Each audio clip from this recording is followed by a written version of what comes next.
ሁልጊዜም እንደምናደርገው የገባችሁበትን ቻናል በቀዳሚነት ላይክ ማድረጋችሁን አረጋግጡ። ግን ብአዴን ላይ ተስማምተው ከነካድሬዎቻቸው ፋኖ ተበታተነ ይሉ አይስማማም ይለዋል። ኦህዴድ እርስ በራሱ አይስማማም፣ የተከፋፈለ ነው። ልክ ይሄንን ክፍፍላቸውን እያወቁ እነዚህ በሙሉ ተሰብስበው በፋኖ መካከል ክፍፍል አለ የሚል ፕሮፓጋንዳ ነው የሚነዙ። ወዳጅም ስለ መከፋፈል ነው የሚነግርህ። ዓለም አቀፉ ማህበረሰብ አንድ አልሆኑ ነው የሚልህ። መቼ ነው ይህንን የምቋጨው የሚል እልህኝነት ከሊደርሺፑ ያስፈልጋል። ግን መለስ ስንበልና የፈረሰ ስርዓት እንዴት ባንተ ፕሮፓጋንዳ ይሰራል?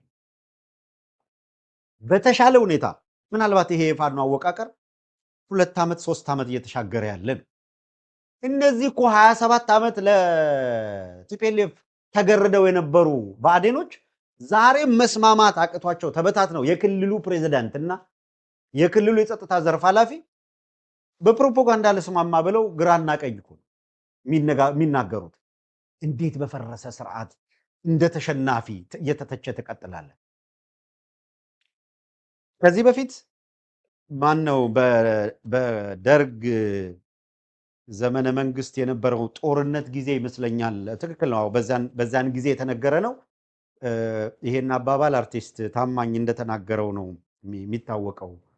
ተበድረን ሙተናል የሚል አንድ ቀን የጫካ ያሉት በሚሰሩት ፕሮፓጋንዳ ቢሆን ማረክንና ገደልን ያሉት በሙሉ እውነት ቢሆን ኑሮ የደርግ ሰራዊት አይደለም ኢትዮጵያውያን አልቀን ተበድረን ከሌላ ሀገር ሙተናል የሚል አሁን ብአዴን እስከዛሬ የሚጠራውን ቁጥር እነሱም አልተስማሙበትም።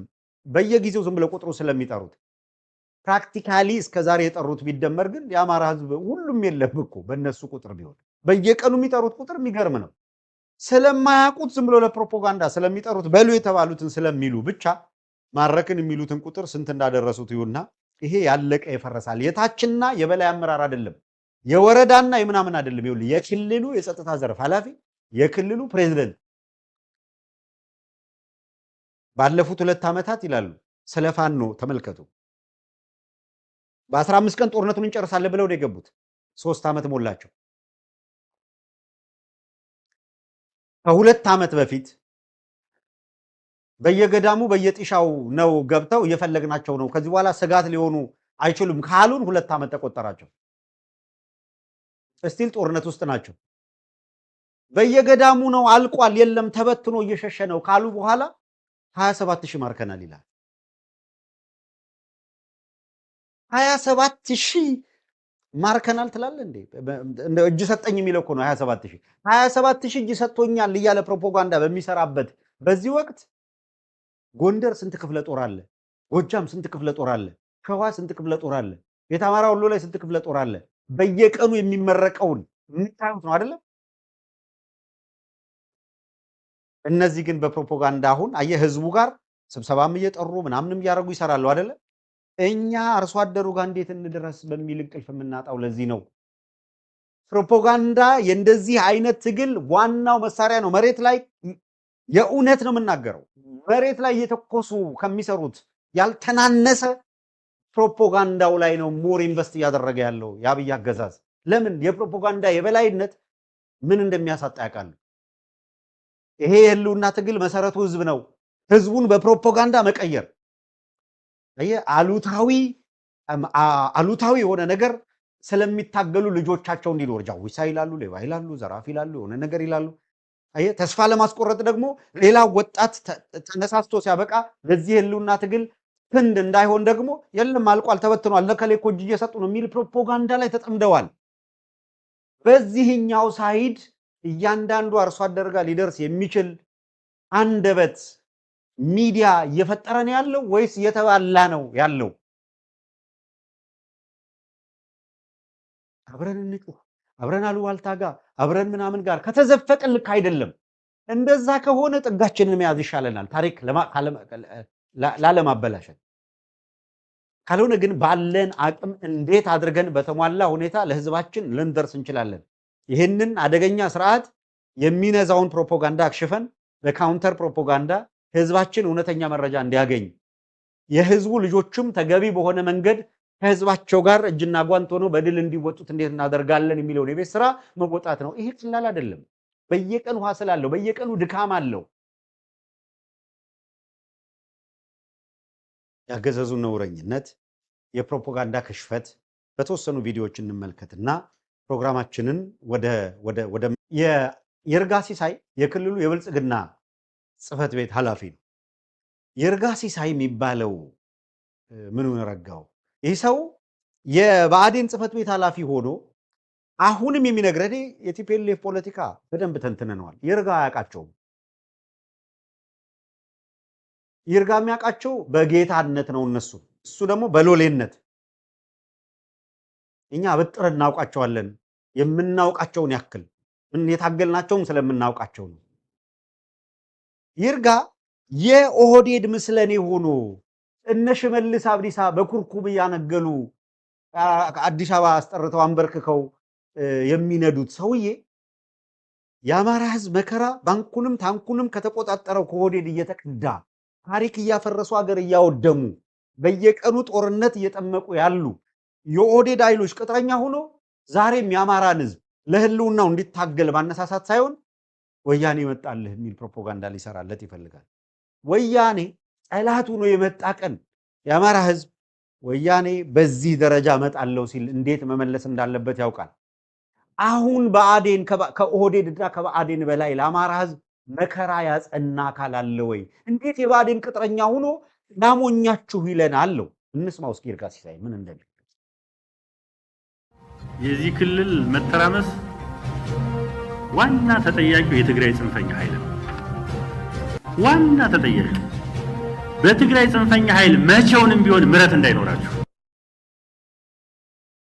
ይኸውልህ፣ ዋና ተጠያቂ ይርጋ ሲሳይ ብአዴን እንዲፈጅ የአማራን ህዝብ ጠርቶ አማራ ክልል አስገብቶ በድሮን የሚያስቀጠቅጠው ይርጋ ሲሳይ የብአዴን ኃይል ነው። ኦህዴድ እንደፈለገ ልዩ ኃይሉን ሚሊሻውን አሰማርቶ የአማራን ህዝብ ወደ መቀመቅ እየከተተ ያለው እነ ይርጋ ሲሳይ ጋብዘው ያመጡት ኦህዴድ ነው። እነ ይርጋ ሲሳይ ወንበራቸው እንዳይጸና ፋኖ በቲፒኤልኤፍ ተደግፏል የሚል ንዴት ውስጥ ስለገቡ ነው እንጂ አማራ ህዝብ ላይ በደረሰው መከራ ቢናደዱ ኑሮ ይሄንን ንዴት ዋና ስቃያችን ያበዛው ኦህዴድ ነው ይል ነበር። ጆን መዲድ የሚባለው ሰውዬ ዋና ጠላታችን ብልጽግና ነው አለ። ነገ ደግሞ ያው ሞቅ ሲል እንዳልኩት ነው። ሞቅ ሲል በማንኪያ በረድ ሲል በጣት ያረጉታልና ፖለቲካውን አሁን በምናየው ሁኔታ ነገ ቀይር ብሎ ሌላ ነገር ካላለ በቀር ሰውየው የቲዲኤፍ የሚባለውን ኃይል ወይም የህወሓትን ወታደራዊ ኃይል እመራለሁ የሚለው አካል በአሁን ሰዓት ፕራየር ጠላት ማን ነው ቢባል ይሄ ነው ብሎ ያነሳው። ይሄ ሰውዬ ኦህዴድን እንደ ጠላት ማየት አይፈልግም። በዚህ ሰዓት ቢያንስ ትግራይ ላይ እኮ ጦርነት ኤግዛክትሊ ጦርነት የለም አይደል? አማራ ነው በጦርነት የሚቀጠቀጠው። ጦርነቱን የሚመራው አሁን ለጊዜው ዛሬ ነው እያልን ያለን። ጦርነቱን እየመራን ጦርነት እያደረገ ያለው ኦህዴድ ነው። ይሄ ወደ ቲፒኤልኤፍ ፊታችሁ ዙሩ ይላል። ይኸውልህ እንደዚህ ብሎ ማስረሻ ዘጤን ነው ማባበል የቻለው። እንደዚህ ብሎ እነ ጸዳሉን ነው ማስኮበለል የቻለው። ወዴት ነው ያስኮበለላቸው? ወደ ኦህዴድ ጓዳ። አባይን ለመሻገር የከዱ ሰዎች ለመሻገር በወታደር ታጅበው ተፈቅዶላቸው ነው የሄዱት። የአማራ አርሶ አደር ግን አባይን ተሻግሮ አዲስ አበባ መሄድ አይፈቀድለትም። ለምስለኔነት ሂደው ወደ ሰሜን ዙሩ ይሉናል። ይርጋ ሲሳይ እንሻገርና መሐመድ ተሰማ የሚባል ሰውዬ ደግሞ ቀጥሎ ያለው ወታደሩ መሐመድ ተሰማን ደግሞ እንመልከተው። መሐመድ ተሰማ እንግዲህ ጎጃም የኤርትራ ድንበር ቢያንኳኳ ኤርትራ ወይም ሻዕቢያ በእኛ በኢትዮጵያኖች በእኛው ትውልድ የተገረፈ የተሸነፈ አይደል። የጁንታው ጋር መቀሌ ሄደው ቢያንኳኳ ጁንታው ራሱንም አላስጣለም። አይደለም በሳምንት 4 ኪሎ ሊደርስ በመንደር ውስጥ መቆየት የማይችልበት ደረጃ ላይ የደረሰ አጭበርባሪ ቡድን ግን ደግሞ በሚዲያ እያደናገረ ያለ ኃይል ነው። ተመልከቱ። እሺ አሁን ምን አለ? በሳምንት ውስጥ 4 ኪሎ እንገባለን ብለው 4 ኪሎ አልገቡም አለ። እግዚአብሔር ያሳያችሁ እንግዲህ። እሺ ይሄንን ፋክት እንውሰደው።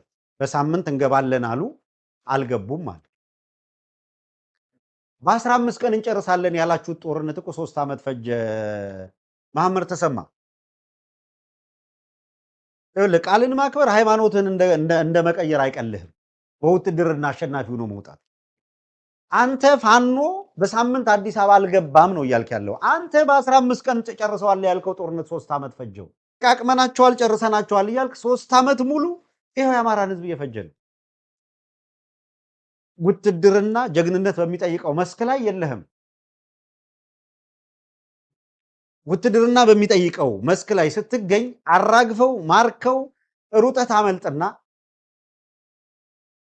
ዙ 23 ሞርታርና መድፍ ከድሮን ጋር ጨምረ ሲቪሊያን ላይ አደጋ ታደርሳለህ። ለማን ነው ይሄንን የሚሉት? ይኸውልህ የነቃው የአማራ አርሶ አደር ኤሊት ነኝ የምትለው ቆመህ እንድታስብ የሚያስፈልገው የሚያሳዝንህ ይሄ ህዝብ፣ ይሄ ጨዋ ህዝብ፣ ይሄ ታላቅ ህዝብ እንዴት በእኛ ጉለት የሚል ቁጭት እንዲሰማችሁ ካስፈለገ መሐመድ ተሰማ የሚባለው ነውረኛ አማራ ጠላት ወደ አማራው ነው። ለመሐመድ ተሰማ በአማራነት አትከሰው። አማራ ይሄ በደማዊ አማራ ነው። ይርጋ ሲሳይ አማራ ነው እኮ የሚሉትን ሰምተሃል አይደል? ይኸውልህ ከሚመሩት አርሶ አደር የሰማይና የምድር ያህል ርቀው የምታያቸው እነዚህ ምስለኔዎችን ይኸውልህ በአርሶ አደሩ ድምፅ ለካቸው። ምን እንደሚለው እንዴት እንደሚገልጸው መከላከያውን ስሙ። አርሶ አደሩን ቀጥሎ ስሙ።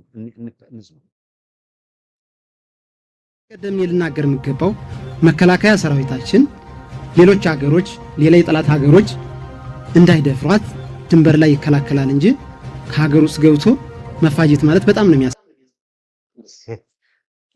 መከላከያ ድንበር ይጠብቃል እንጂ እንዴት ሀገር ውስጥ የውስጥ በየወረዳ ወጥቶ እንዴት ይፈጃል እኮ ነው እያለ ያለው አርሶ አደሩ። ፋኖ የነዚህ ልጆች ነው። ይሄ ባዴን ሰብስቦ የሚያናግረው ህዝብ ፋኖ የነዚህ ልጆች ነው። አረጋ ሲሳይ ስለ ወያኔ ነው የሚያወራው። የአማራ አርሶ አደር ስለምንድን ነው የሚያወራው? ማን እየፈጀኝ ነው ይለዋል። ይኸውልህ ኦህዴድ እየፈጀኝ ነው፣ ብርሃኑ ጁላ እየፈጀኝ ነው፣ መከላከያ የሚባለው እየፈጀን ነው ይላል አርሶ አደሩ። የሰበሰቡት አርሶ አደር ይርጋ ሲሳይ ይወጣና ወያኔ ነው ዋና ተጠያቂው ይላል። ጌታዬ ይርጋ ሲሳይን ተከትለ 4 ኪሎ ልትሄድ ትችላለህ። ባንዳው ነህ። እኔ የምከተለው አርሶ አደሩን ነው። እኔ የምከተለው የአማራን ህዝብ ነው። እኔ ቆምኩት ለአማራ ህዝብ ነው ካል የአማራ ህዝብ ምን እያለ ነው? መከላከያ የሚባለው ኃይል እየፈጀኝ ነው እያለ ነው ያለው አይደል? ታዲያ የት ነው የምትሄደው? 4 ኪሎ የት ነው የምትሄደው? ብአዴን ጋር ምን ልታረግ ነው የምትሄደው? እዚህ ተቀምጦ እኮ የሚቀሰቅሳለ ከብአዴን ጋር ስሩ የሚላለ። ከህዝብ ተነጥለ እንዴት ከብአዴን ጋር ትቆማለህ?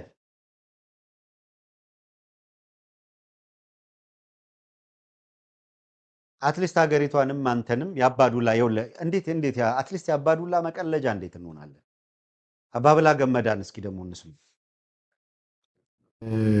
ጦርነት አማራጭ የመጨረሻ አማራጭ ነው የሚሆነው።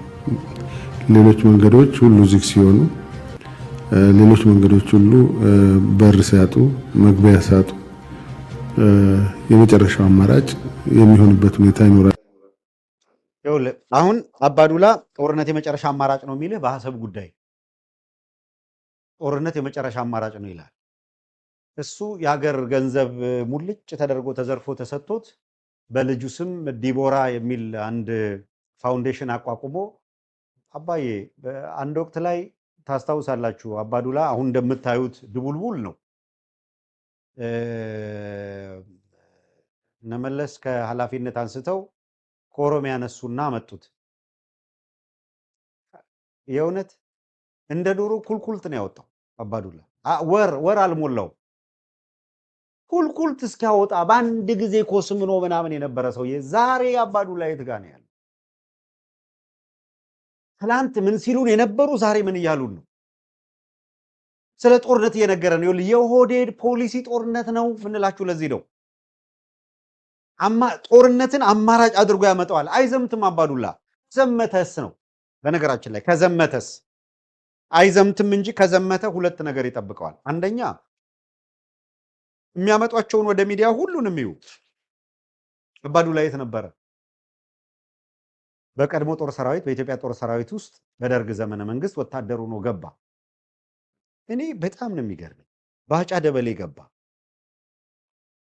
ጥይት በጆሮ ግንዱ ስር ሲጮህ ሁለት እጁን ብድግ አድርጎ ክላሹን ጥሎ ምንድነው አባቦ ኪያን እየዘፈነ ሻዕቢያ ጋር ምርኮኛ ወስደው ስንት ዓመት አዘፈኑት እስር ቤት። እነ ማን ነው ማን ነበር አንድ ቲፒኤልኤፍ ላይ የነበረ የሙዚቃውን ምናምን ይመራ የነበረ አይ ቲንክ በህይወት የለም መሰለኝ ኢያሱ በርሄ። እነ ኢያሱ በርሄ ሌላ ፕሮግራም በዝርዝር ስለሚሰራበት ብዙ ወደዛ ወደ መሄድ ሳያስፈልገኝ ያነሳስተነዋል። ሙዚቃውንም አምጥተን አሰምተናቸዋል። ባጫ ውዝዋዜ የሚችለው የለም። አባዱላ እሺ፣ የባጫን እዚህ ጋር ማንሳት ሳያስፈልገኝ ማለት አባዱላ መጣ። አባዱላም ወታደሩ ነው ገባ። ሰው ተመልምሎ ለወታደርነት ያመጧቸው ሰዎች በሙሉ ፊገር ዋና ይኸው ልክ ዋና የምትሏቸው ሰዎች አሉ አይደለም። ምሳሌ በ1960ዎቹ እና አክሊሉ ሀብተወልድን ጨምሮ ዋናዎቹ ተረሸኑ እንላለን። ከኦሮሚያ የመጡት ዋናዎቹ በትግል ውስጥ ዋናዎቹ ኦህዴድ የሚባለውን ድርጅት በኋላ ላይ የመሰረቱት ታሪካቸውን ወደኋላ ሄዳችሁ ዋናዎቹ አሁን ባጫን ጠራን አይደል? ዋና ከኦህዴድ መስራቾች ሁለተኛ አባዱላን እንጥራ አይደል? አባዱላ እኮ ሻዕቢያ ጦጦ በልብላ ሁለት እጅ ወደ ላይ ሲሳይ ጌናን መስሎ ምርኮኛ። አባዱላም የሻዕቢያ ምርኮኛ ነው የነበረው። በሙሉ ጥራልኝ። እያንዳንዱ ምርኮኛ የነበረ አካል ዛሬ አገር መዳፉ ላይ ወድቃ የምርኮኛ መጫወቻ ሆነች ኢትዮጵያ። ሻዕቢያ አባዱላን ቢያገኘው ድጋሚ እንደሚማርከው ምንም ጥርጥር የለም። ባጫ ቢገኝ ድጋሚ ይማረካል። አሁን ግን አባቦኪያ ዘፍኖ መምጣት አይችልም ከተማረከ። ከቻለ እንደ ማይክል ጃክሰን ደንሶ ተራሩለት እንጂ እንደ በፊቱ አባቦኪያ አይለቀቅም። በሱ ሻዕቢያዎች አምርረዋል። አባዱላን ማርከው ተመልሶ መጥቶ ዲቦራ ኢንስቲትዩሽንን አይመራም፣ ፋውንዴሽንን ከተማረከ ሳህል በረሃ ላይ ነጠላ ጫማ አድርጎ ቀሪን ቢሆን የሚጨርሰው ብዬ ነው የማስበው። አይሄድም እንጂ ከሄደ ምንም ጥርጥር የለም። በጦርነቱ ይሸነፉም አይሸነፉም ግን አባዱላን ማርከው ያሳዩናል። አባዱላ ደግሞ ቃሉን ለመጠበቅ ሊዘምት ይችላል። ሞክረው አባዱላን ጦርነት አይደል ለኢትዮጵያ ሕዝብ የሰበከው ጦርነት ምና አይሄዱም። ማንን ሊማግዱ እንደሆነ ስለሚታወቅ ማለት ነው። ለምን መረራ አረኩ መሰላችሁ? አባዱላ ላይ በኢትዮጵያ ሕዝብ እንዲቀልድ መፍቀድ አይገባም። አባዱላ የባድመ ጦርነት በሚደረግበት ጊዜ ምንድን ነበር የነበረው? የአባዱላ ኃላፊነት ምን ነበረ? አባዱላ የሻዕቢያ ምርኮኛ የነበረ ሰው ቢሆንም በሜጀር ጀነራል ማዕረግ የምድር ጦር አዛዥ ነበር እኮ የኢትዮ ኤርትራ ጦርነት በሚካሄድበት ጊዜ በሜጀር ጀነራል ማዕረግ የምድር ጦር አዛዥ ነበር።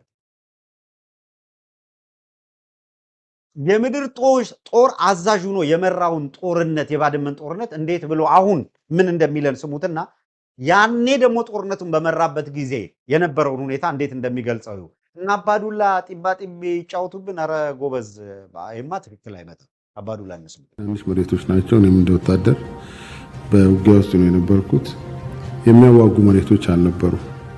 ባድመ ያን ያህል ወደ ኤርትራ ይፈልጓል የተባለው ወይም ጾረና ዛላምበሳ ኢትዮጵያ ትፈልጓለች የተባለው ውይይት ቀስ ብሎ ቁጭ ብሎ ሊፈቱ የሚችሉ ናቸው ወደ ጦርነት የገቡት። እንደ በዛ ወቅት እንደ አንድ የጦር መሪ ለምንድነው ጦርነቱ የተከፈተው የሚለው ብዙም እንትን አይደለው። እነዛ ቁጭ ብዬ ሳስባቸው እነዛ ጦርነቶች መከፈት ነበረባቸው። ይኸውላችሁ አሁን ባድመን በቁራጭ መሬት ነው ምናምን እንደው ጦርነቱ ሚላል ላይ አያስፈልግም ነበረ። ይኸውልህ የምድር ጦር አዛዥ ነው። እንደው በእግዚአብሔር ተመልከቱ፣ የምድር ጦር አዛዥ ነው የነበረው በሜጀር ጀነራል ማዕረግ። መከፈት አልነበረበትም ሲል መከፈት ባልነበረበት ጦርነት ከፍቶ 70 ሺህ የኢትዮጵያ ወጣት አልቋል። በትንሹ 70 ሺህ ወጣት 70 ሺህ ኢትዮጵያውያን ያለቁበትን ያ ሁሉ ገንዘብ የወደመበትን ጦርነት አላስፈላጊ ጦርነት ነበር የመራሁት አለ። ሰውን ህግ ቢኖር ይሄን ሰውዬ ሳህል በረሃ መውሰድና ማሰር አይገባም ነበር? ህግ ቢኖር ይሄንን በፍርድ አደባባይ ማቅረብ አይገባም ነበር? የእውነት ይሄን ጦርነት የተሳሳተ ነበር ይላል። መደረግ ያልነበረበት ጦርነት ነው ይላል። መደረግ ያልነበረበት ጦርነት ላይ እኮ ተራ ወታደር አልነበረም፣ የምድር ጦር አዛዥ። መደረግ ያልነበረበት ጦርነት በማድረግ 70,000 ሰው መጨረሱን በኩራት ይናገረዋል አባዱላ። ያኔ ምን ሲል እንደነበረ ደግሞ እንስማ። አባዱላ አሁንም አለ ሌላ ሁለተኛ ጦርነቱ በድል መጠናቀቅ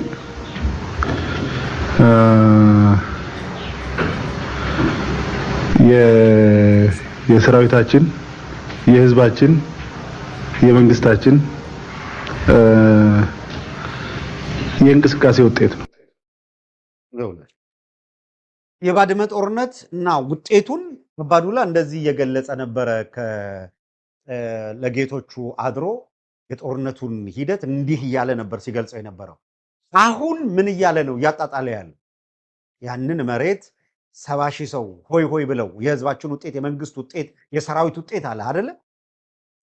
አሁን አባዱላ መጥቶ ዛሬ ደግሞ መጥቶ አይ እንደው ያኔ መዋጋት አልነበረብን ምናምን እያለ ይነግርሃል። በባድመ ጉዳይ ላይ 70,000 ባስገደለበት እንዲህ ያለህን መጥቶ አሁን ዛሬ የለም መዋጋት አልነበረብንም ይላል። ለምን? ባድመን አብይ አህመድ ተስማምቶ 70,000 ሰው ያለቀበትን ቦታ ሰጥቷል ከኢሳያስ ጋር ወዳጅ ሲሆን ነው። አየህ፣ ከዛ ሁለተኛ ጦርነት ያመጣልሃል። አሰብ የወሎ ጠቅላይ ግዛት ነበረና ለአሰብ ግን መዋጋት አለብን አለ። የወሎ ጠቅላይ ግዛት ነበረ አሰብ ሲል ራስ ገዝ እንደነበረ መረስቶት ሳይሆን ወሎ ሰሜን ኦሮሚያ ነው የምትል አጀንዳ ስላላቸው በወሎ ሰሜን ኦሮሚያ በኩል አሰበኛ ነው የሚል ክሌም ይዘው ነው እነሱ እየተንቀሳቀሱ ያሉት ሀገር ለመስራት ነው ጌታ።